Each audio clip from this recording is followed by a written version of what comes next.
Привет, дорогие дачники! Я Анна Акинина, и у меня есть школа нетипичного фермера. Это школа огородников, где я обучала и обучаю тысячи дачников. Через меня прошли много огородов. Я знаю, огород для многих стал простым, легким, классным увлечением, доступным хобби. И любые лекции вы сейчас можете купить с максимальной скидкой. Свою школу я решила закрыть, потому что двигаюсь дальше, впереди много всего интересного. Какие лекции вы можете купить?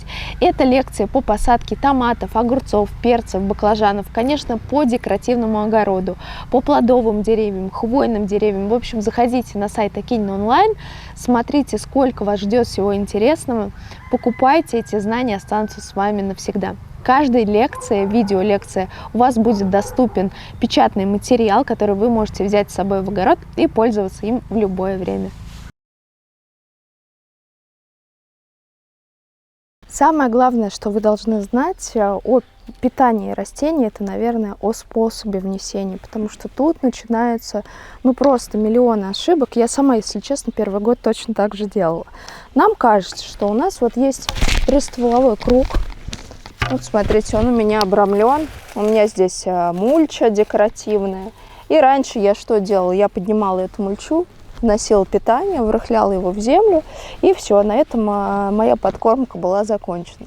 Дело в том, что здесь находятся толстые у нас уже корешки. Растение питается маленькими беленькими сосущими корешками. Как обычно делается расчет, какая ширина кроны, на той ширине нужно делать питание. Друзья, сейчас я покажу, как подкормить клубнику, которая у меня уже растет второй год. То есть я разгребаю всю мульчу.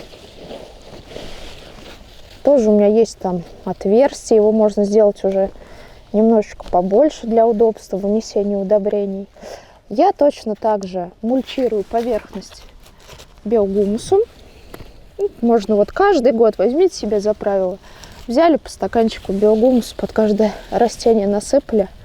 Это будет отличное питание. И добавляю немножечко осмокота.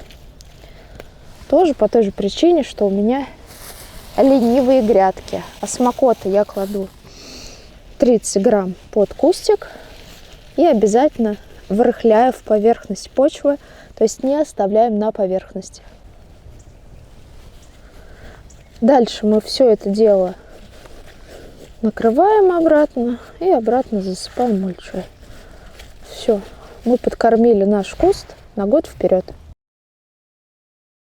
Формирование огурцов. Друзья, даже огуречки лучше всего формировать до первых 3 настоящих листочков, а даже и до 4 и 5 мы с вами удаляем все пасынки и зеленцы. Зеленцы – это наши огуречки. Не жалейте их.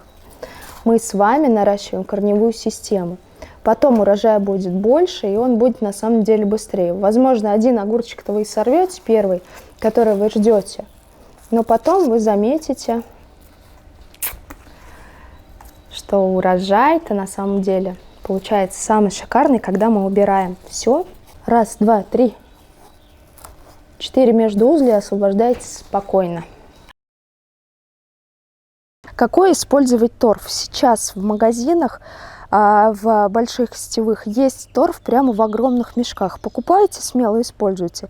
Велторф неплохой, Агробалт неплохой, Клацман вообще отличный, он дороговат. Я покупаю именно в больших мешках, то есть не в маленьких. Объем 250 литров, вы понимаете, уже хватает на то, чтобы посадить все петуньи. Но еще раз обращу ваше внимание на то, что торф должен быть нейтральный. Кислый торф для посадки цветов мы не используем. Нейтральный верховой, так на упаковке обычно и написано. Дальше, друзья, речь пойдет о разрыхлителях. Мы их используем всегда. Разрыхлители бывают 3 вида. Это перлит, вермикулит и это вортекс.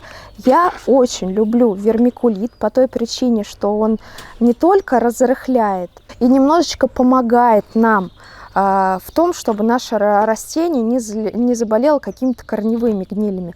Помимо того, вермикулит немного дает питание в качестве кремния. В вермикулите есть немножечко калия, и он помогает усваивать питательные вещества немного лучше, чем грунт без вермикулита.